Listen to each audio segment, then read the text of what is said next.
खास कार्यक्रम जाति से जीत में आपका बहुत स्वागत है। मैं हूं आपके साथ ऋषभ राय। तो राजनीति में कई बार जातिगत समीकरण हार जीत का फैक्टर होते हैं और यही वजह है कि सियासी दल जातियों की जमावट पर पूरा ध्यान देते हैं। अब चुनाव है तो जाहिर है कि राजनीति जातियों के समीकरण बैठाने में पीछे नहीं है। हरियाणा केरल में जाति का जय घोष हो रहा है। हरियाणा जहां छठवें चरण में 25 मई को होने वाले चुनाव में ना किसी की हवा है और ना लहर है, इसलिए हर सीट और हर बेल्ट के सांचे को देखकर जातीय समीकरण फिट किए जा रहे हैं। ऐसा पहली बार नहीं है कि पिछले चुनावों में भी जाट और गैर जाट जातियों के आधार पर चुनावी ताना बाना बुना जाता रहा है। बीजेपी ने 2 जाट, 2 एससी, 2 ब्राह्मण, 1 यादव, 1 वैश्य, 1 पंजाबी और 1 गुर्जर को टिकट दिया है। कांग्रेस ने अपने 9 उम्मीदवारों में 2 जाट, 2 एससी, 2 पंजाबी, 1 गुर्जर, 1 यादव और 1 ब्राह्मण को उतारा है। हालांकि पीएम मोदी की गारंटी और कांग्रेस की न्याय गारंटी के भी ढोल बज रहे हैं, पर टिकट देने से लेकर चुनावी बिसात बिछाने तक वे जातीय समीकरण को ही जीत की गारंटी माना जा रहा है। इसकी वजह भी है 10 लोकसभा सीटों वाला राज्य बोली और माटी के आधार पर 7 बेल्ट में बटा हुआ है। हर क्षेत्र के जातीय समीकरण अलग हैं और चुनावों में प्रभावी साबित होते रहे हैं। बात सीटों के समीकरण की करें तो इंडिया गठबंधन में कुरुक्षेत्र की सीट आम आदमी पार्टी को मिली है, जहां से वैश्य समाज का उम्मीदवार उतारा गया है। पिछले चुनाव के मुकाबले बीजेपी ने 6 और कांग्रेस ने 7 सीटों पर अपने पुराने चेहरे बदल दिए हैं। खास बात यह है कि इस बार का चुनाव कई मायनों में बदला हुआ है। किसान आंदोलन का असर भी साफ तौर पर दिखाई दे रहा है, जिससे कांग्रेस को फायदा हुआ है। अग्निवीर से भी बीजेपी की अग्नि परीक्षा होनी है। कांग्रेस युवाओं की नाराजगी को वोटों में बदलना चाह रही है। अब देखने वाली बात यह है कि लोकसभा चुनाव के इस घमासान में किसके अरमान पूरे होंगे। हम चर्चा करेंगे इसी मुद्दे पर और तमाम गेस्ट हमारे साथ जुड़ेंगे, लेकिन तमाम कई सवाल बने हुए हैं। हरियाणा में 6वें फेज में लोकसभा चुनाव होना है, सभी सीटों पर एक साथ चुनाव होंगे, लेकिन क्या कुछ माहौल है, क्या कुछ स्थिति अपने अपने दल दावा कर रहे हैं, इसी पर हम चर्चा करेंगे। तो इसी पर हम चर्चा को आगे बढ़ाएंगे और तमाम मेहमान हमारे साथ जुड़ गए हैं। उनसे आपका तारुफ करा देते हैं। भारतीय जनता पार्टी से प्रवक्ता राजवीर सिंह रोहिला जी हमारे साथ जुड़ गए हैं, बहुत स्वागत है आपका। साथ ही कांग्रेस प्रवक्ता केवल ढींगरा जी हमारे साथ जुड़ेंगे, उनसे हम चर्चा को आगे बढ़ाएंगे। लेकिन राजवीर जी, सीधा मैं आपका रुख करूंगा। जिस तरीके से हरियाणा में चुनाव होना है, 25 मई को चुनाव होंगे और सभी 10 सीटों पर चुनाव की व्यवस्था यहां पर इस बार देखने को मिल रही है। क्या कुछ रणनीति आपकी है? क्योंकि अगर मुद्दों के आधार पर बात की जाए तो जो माहौल है वो कांग्रेस के पक्ष में दिखाई दे रहा है, क्योंकि किसान आंदोलन हो, महिलाओं जो पहलवानों का मुद्दा हो, खिलाड़ियों का मुद्दा हो, या फिर तमाम तरीके से अग्निवीर योजना को लेकर विपक्ष ने माहौल बनाया है। क्या कुछ आप देख रहे हैं विपरीत माहौल के बाद? क्या कुछ दावा आप करेंगे? जी राजवीर जी, आवाज सुन पा रहे हैं? हाँ बिल्कुल। देखिए 25 मई को चुनाव होना है और जो माहौल फिलहाल कांग्रेस के पक्ष में नजर तो आ रहा है, क्योंकि तमाम मुद्दों की मियाद पर अगर बात की जाए तो विपक्ष यहाँ पर ज्यादा मजबूत दिखाई दे रहा है मुद्दों के मुकाबले। क्या कुछ आपका दावा? आपको भी राम राम जी। ऋषभ जी, भारतीय जनता पार्टी मोदी जी की गारंटी पर अपना चुनाव लड़ने जा रही है। मोदी जी की जो सरकार है, जो डबल इंजन की हमारी सरकार रही हरियाणा में जी, हम लोगों ने जो डिलीवर किया है, हम वही चीजें जनता को बताने जा रहे हैं। और आगे हम क्या करेंगे, सिर्फ हमारा इतना सा एजेंडा है, ना हमारा कोई जाति का एजेंडा है, ना कोई धर्म का एजेंडा है। सिर्फ विकास यही हमारा एजेंडा है। और हमारा बूथ से लेकर राष्ट्रीय स्तर तक का नेतृत्व आज जनता के बीच में है। और हमारी जो मुख्यमंत्री जी की और पूर्व मुख्यमंत्री जी की रैलियां हो चुकी है हमारी तकरीबन विधानसभाओं में, 10-12 बची हुई हमारी हो जाएंगी 4-5 दिन में। तो हमारे स्टार प्रचारक हैं, धीरे धीरे उनके प्रोग्राम लगने शुरू हो चुके हैं। 18 तारीख को माननीय प्रधानमंत्री श्री नरेंद्र मोदी जी हरियाणा में आ रहे हैं, 2 जगह वो जनसभा करके जाएंगे। तो हमारा जो माहौल है एकदम बिल्कुल ये लगा लो कि अब की बार हम 10 की 10 सीटें बड़े मार्जिन से जीतने जा रही है। निश्चित तौर पर देखिए, अगर प्रचार प्रसार की बात करें तो माहौल तो आपका बनता दिखाई दिया है, लेकिन जिस तरीके से आपने जो विजय संकल्प रैलियां निकाली हैं, 86 से ज्यादा वो रैलियां निकाल चुके हैं आप, लेकिन गांव में बीजेपी नेताओं आपको काफी विरोध का सामना करना पड़ा है। एंटी इनकम्बेंसी भी इस बार देखने को मिल रही है और महिला खिलाड़ियों के अपमान का बदला की बात हो रही है, किसान असंतोष है, युवाओं में आक्रोश दिखाई दे रहा है। ये सारी परिस्थितियां भी हैं। तो क्या जो पिछला रिकॉर्ड आपका रहा, सभी सीटों पर आप जीते थे, क्या वो आप जो आंकड़ा है वो इस पर हासिल कर पाएंगे इस बार? मैं आपको एक बार 2019 में ले जाना चाहूंगा। 2019 में भी कुछ चिन्हित लोग विरोध कर रहे थे गांव में, पंचायतों में। लेकिन वहाँ हमारे कैंडिडेट अच्छे मार्जिन से जीत के निकले हैं। क्योंकि जो तानाशाही 10 साल में हुड्डा सरकार ने की है उसे जनता भूली नहीं है। जो ये लोग अत्याचार करते थे, इन लोगों की हजारों वीडियो वायरल है दबंगई की, जो कि हरियाणा बर्दाश्त करने के मूड में बिल्कुल नहीं है। तो 10 साल से इन लोगों को सत्ता से बाहर रखा है। वो इसीलिए रखा है कि भाई ये लोग दोबारा ना आ जाए, दोबारा इनका जंगल राज ना आ जाए। ठीक है ना? हाँ, ठीक है, ठीक है। जो आपने मुद्दे उठाए, मुद्दे अच्छी बात है। धीरे धीरे सभी मुद्दों का समाधान हुआ है। जो चीजें कोर्ट में जानी थी वो कोर्ट में गई है।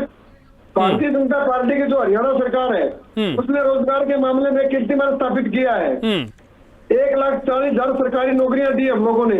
अगर 10 साल का कार्यकाल आप देखोगे, मैं डाटा दे दूंगा आपको, सिर्फ 88,000 नौकरियां दी थी इन लोगों ने। और 88,000 नौकरियों में अपने चहेतों को दी गई थी। माननीय पूर्व मुख्यमंत्री श्री मनोहर लाल जी ने जी एक प्रण लिया था कि भाई बिना पर्ची बिना खर्ची हरियाणा में नौकरियां दी जाएंगी। और वो व्यवस्था परिवर्तन गांव में बोल रहा है। अगर आपकी टीम किसी गांव में हरियाणा में है तो पता करके देखो आप, हर गांव में 20, 30, 50 बच्चे लगे हैं। ये मुख्यमंत्री के कारण संभव हुआ जो हमारे मनोहर लाल जी थे। क्योंकि पहले जो नौकरियां लगती थी सिफारिशों से लगती थी, गली गली में इन लोगों के ठेकेदार बने बैठे थे। पूर्व मुख्यमंत्री जी ने वो व्यवस्था परिवर्तन करके दुकान बंद कर दी इन लोगों की। अब सिर्फ ये है कि इनकी दुकान कैसे स्टेब्लिश हो उस चीज का प्रयास कर रहे हैं, बाकी और कुछ नहीं है। ठीक है, आपने तमाम अपनी उपलब्धियां बताई हैं रोजगार को लेकर, इनके पुराने इतिहास को आपने दिखाया किस तरह की स्थिति तब हुआ करती थी। चर्चा को आगे बढ़ाएंगे और कांग्रेस से केवल ढींगरा जी हमारे साथ जुड़ चुके हैं। केवल जी आपके पास आऊंगा, इससे पहले कोई तकनीकी खामी के चलते आप जुड़ नहीं पाए थे, चर्चा हमने शुरू की। लेकिन जिस तरीके से भारतीय जनता पार्टी से हमारे साथ जो सहयोगी जुड़े हुए हैं उन्होंने जो बातचीत की है, तमाम तरीके से आप पर निशाना भी साधा है। आपके जो इतिहास में आपकी पुरानी सरकार रही हुड्डा जी की सरकार, उसको लेकर जो स्थिति थी उसको भी उन्होंने बयां किया है। और साथ ही अब माहौल इस बार जरूर कांग्रेस के पक्ष में दिखाई दे रहा है, क्योंकि तमाम मुद्दे आपके पक्ष में नजर आ रहे हैं।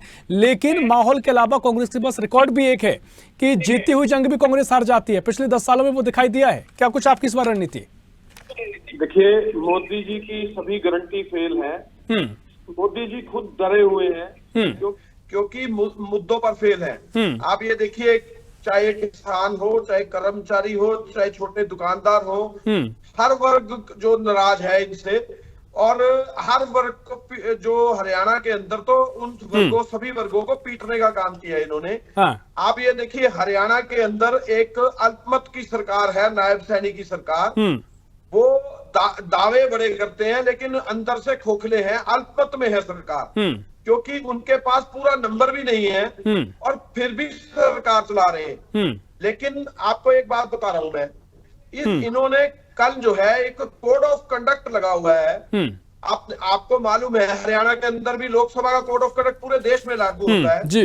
और कल इन्होंने एक एक्साइज पॉलिसी को मंजूरी दे दी कैबिनेट की मीटिंग बुलाकर, जब खुद अल्पमत में है और कोड ऑफ कंडक्ट लगा हुआ है। आप कोड ऑफ कंडक्ट में एक्साइज पॉलिसी को मंजूरी दे रहे हैं। मुझे लगता है कि ये सरकार जो है, अब इनको खुद को भी पता है कि ये जाने वाले हैं, सारे मुद्दों पर फेल है। आप देखिए, 2 करोड़ रोजगार की हर साल की गारंटी मोदी जी ने दी थी। 10 साल में 20 करोड़ रोजगार किसी को, जनता को नहीं मिला। 100 स्मार्ट सिटियां जो है वो देश में बननी थी, मुझे कहीं दिखती नहीं, आपको भी शायद नहीं दिख रही हो। और आप देखिए, 15-15 लाख रुपए लोगों के खाते में आने थे, वो भी नहीं आए। आप मुद्दों के ऊपर अगर आप आए तो हर मुद्दे के ऊपर मोदी जी फेल हुए। देश के अंदर कर्जा बढ़ाया, 205 लाख करोड़ देश के ऊपर आज कर्जा है, जो कि 2014 में 55 लाख करोड़ था। जो 150 लाख करोड़ मोदी जी ने कर्जा लिया, वो पैसा कहाँ गया, उसका श्वेत पत्र लाना चाहिए और हमारे देश की जनता को पता लगना चाहिए। आप आज हमारा देश महंगाई में जूझ रहा है। आप 400 रुपए का सिलेंडर जब था, आप उसको फ्री में देने की बात कर रहे थे। आज वही सिलेंडर हरियाणा के अंदर, देश के अंदर 900,000 रुपए का बिक रहा है। वो जो डबल 2.5 गुना रेट किए, उसका खमियाजा कौन देगा? महंगाई से जनता त्रस्त हो रखी है।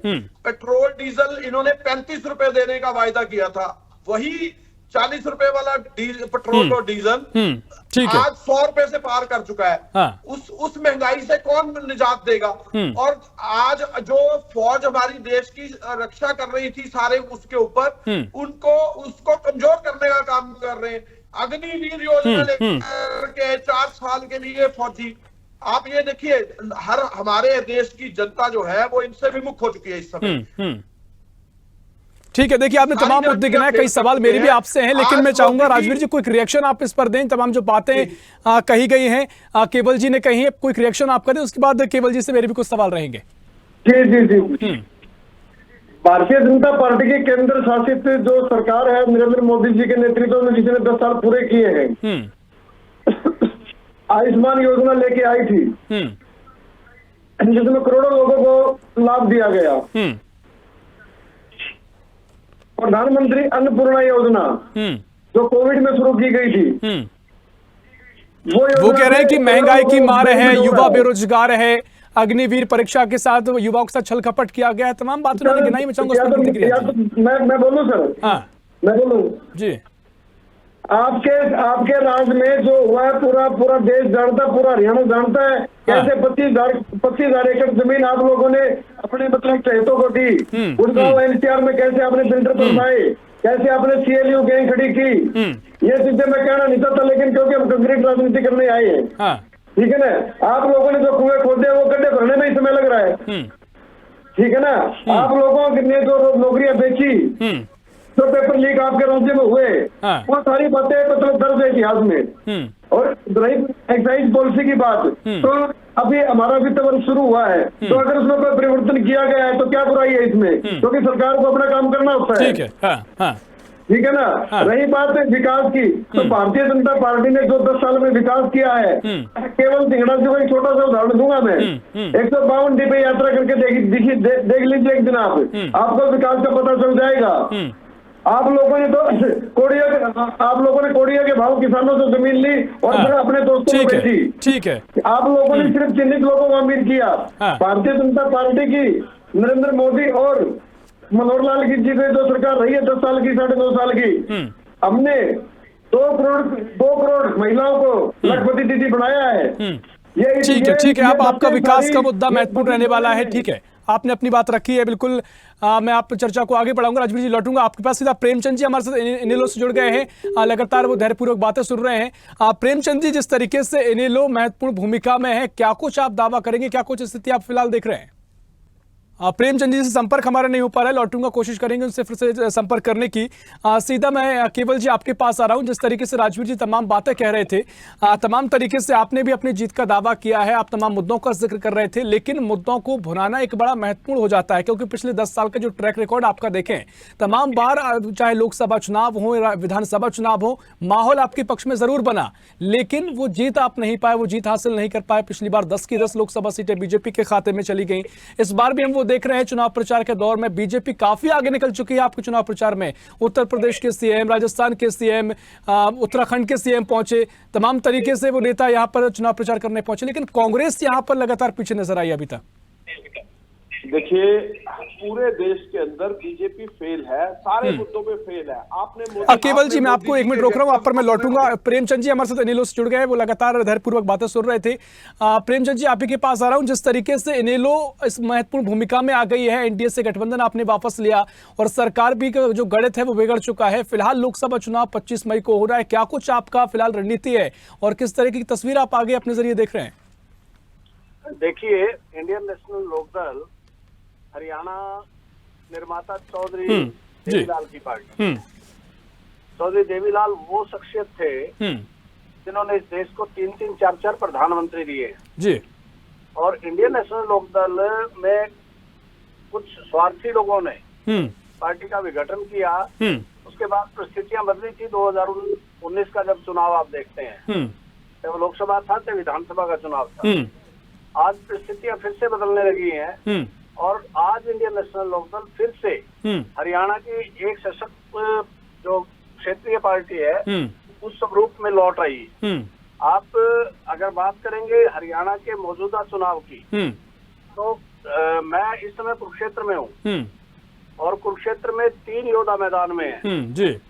कांग्रेस क्योंकि मैदान छोड़ के भाग गई थी यहाँ से, और इन्होंने आम आदमी पार्टी को, जो पार्टी ये कहती है कि हम हरियाणा को SYL के पानी की बूंद नहीं देंगे, उस पार्टी से यहाँ समझौता किया है।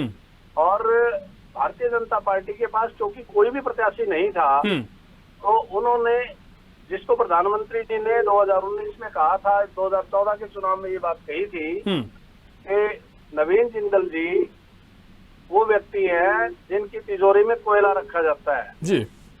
आपने तिजोरियों में सोना देखा होगा, जेवरात देखे होंगे, बहुत सारे नोट भी देखे होंगे, परंतु कोयला किसी की तिजोरी में अगर आपने देखा है तो उस व्यक्ति का नाम नवीन जिंदल है। उसे मत से कोयला चोर कहा गया था।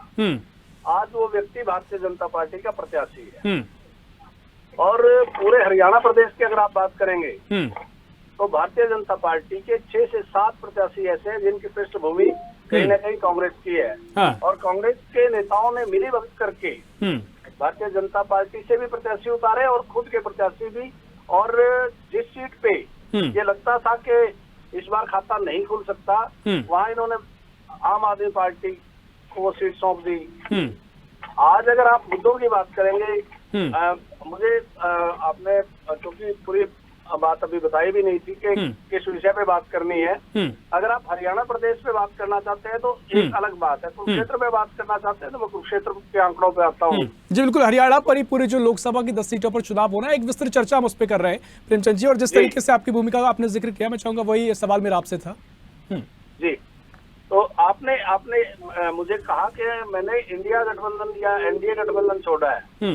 हम ना इंडिया में थे ना एनडीए में थे, हम तीसरे विकल्प की तलाश में थे। और आपने देखा होगा कि चौधरी देवीलाल जी की जयंती जब मनाते हैं तो पूरे देश के नेताओं को आमंत्रित करते हैं। फतेहाबाद की रैली का अगर जिक्र करना चाहूँ तो उस मंच पर बिहार के मुख्यमंत्री नीतीश कुमार जी थे, फारूक अब्दुल्ला जी थे, सरदार सुखबीर सिंह बादल थे, केसी त्यागी थे, और मेरे ख्याल से 14 राजनीतिक दलों के प्रतिनिधि वहां मौजूद थे।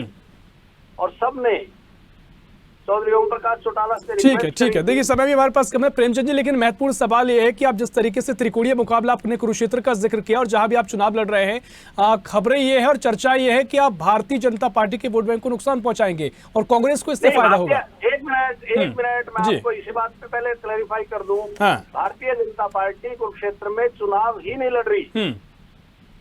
आपको कैसे लगा कि हम उनका नुकसान करेंगे?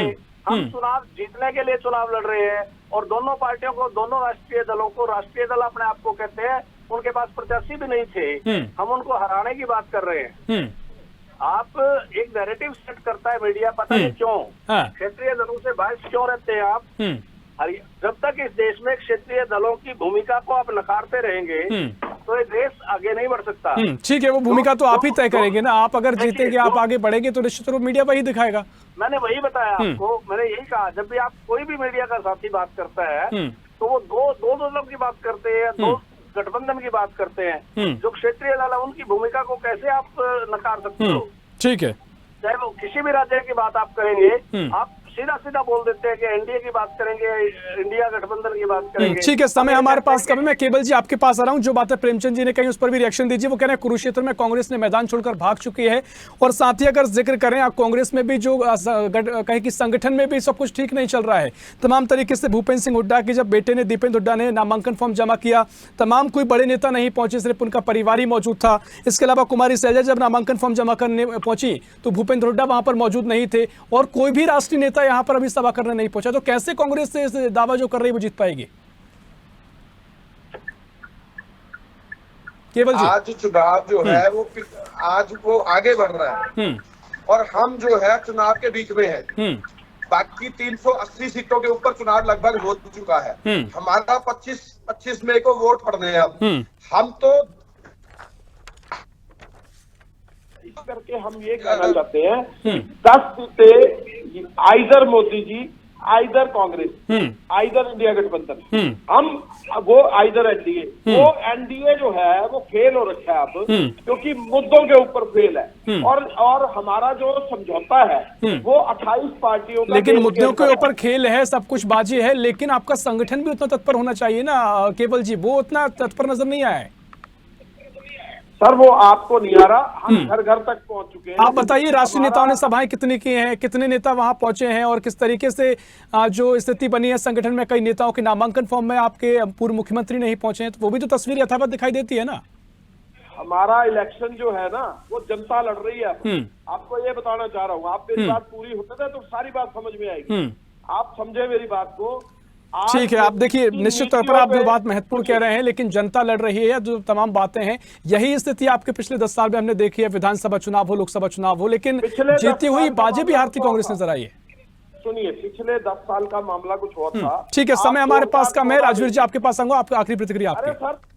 जी जी जी, ये जो इनेलो है, इनेलो ने चौधरी देवीलाल का नाम की रॉयल्टी खा रही है, कितने दिन तक खाएंगे, जनता 2024 में दिखा देगी इनको, ठीक है ना। तो इनका 1-1.5% है नहीं। रही केवल टेक्नोलॉजी की बात, 2013 से 2024 में लोकसभा चुनाव में आ गए, लेकिन इन लोगों का आज तक भी ब्लॉक का संगठन, जिले का संगठन तैयार नहीं हो पाया। इनके एसआर के गुट, अब तो बीएसआर के गुट बन गया, वो हुड्डा साहब आगे, अलग अलग गुट है, इनकी गुटबाजी चरम पे है बिल्कुल। क्या ये गारंटी देंगे रणदीप सुरजेवाला दीपेंद्र सिंह के चुनाव में जाएंगे? क्या ये गारंटी देंगे कि दीपेंद्र सिंह शैलजा जी के चुनाव में जाएंगे प्रचार करने? किसी ना इनके पास नेता है ना नियत है, सिर्फ इन लोगों ने तो जनता को ठीक है, समय हमारे पास नहीं, विस्तृत चर्चा इस पर हो सकती है, लेकिन सभी की निगाहें 25 मई को लेकर हैं, और क्या कुछ आपके दावे हैं वो तो समय बताएगा। बहुत शुक्रिया करना चाहूंगा आपका, राजवीर जी आपका बहुत शुक्रिया, केवल जी आपका बहुत शुक्रिया, और प्रेमचंद जी आपका भी बहुत शुक्रिया इस चर्चा में शामिल होने के लिए। तो लगातार अब लोकसभा चुनाव के 6वें चरण को लेकर भी भारतीय जनता पार्टी हो, कांग्रेस हो या क्षेत्रीय दल हो, सक्रिय नजर आ रहे हैं। और हरियाणा में लोकसभा की 10 सीटें हैं जिन पर 25 मई को 6वें फेज में चुनाव होना है। अपने अपने दावे हैं, माहौल कांग्रेस के पक्ष में जरूर दिखाई दिया है, लेकिन 10 साल का रिकॉर्ड भी दिखाता है कि कांग्रेस जीती हुई बाजी भी हार जाती है। और भारतीय जनता पार्टी इस बार एंटी इनकम्बेंसी का सामना भी कर रही है, युवाओं में आक्रोश है और महंगाई की मार भी है। असली तमाम मुद्दे कांग्रेस के पक्ष में है, लेकिन क्या कुछ तस्वीर नजर आएगी 4 जून को, क्या कुछ परिणाम सामने आएंगे, देखना बड़ा महत्वपूर्ण होगा। फिलहाल के लिए इस खास पेशकश में इतना ही। देश प्रदेश की और भी खबरों के लिए देखते रहिए स्वदेश न्यूज, सबसे पहले देश।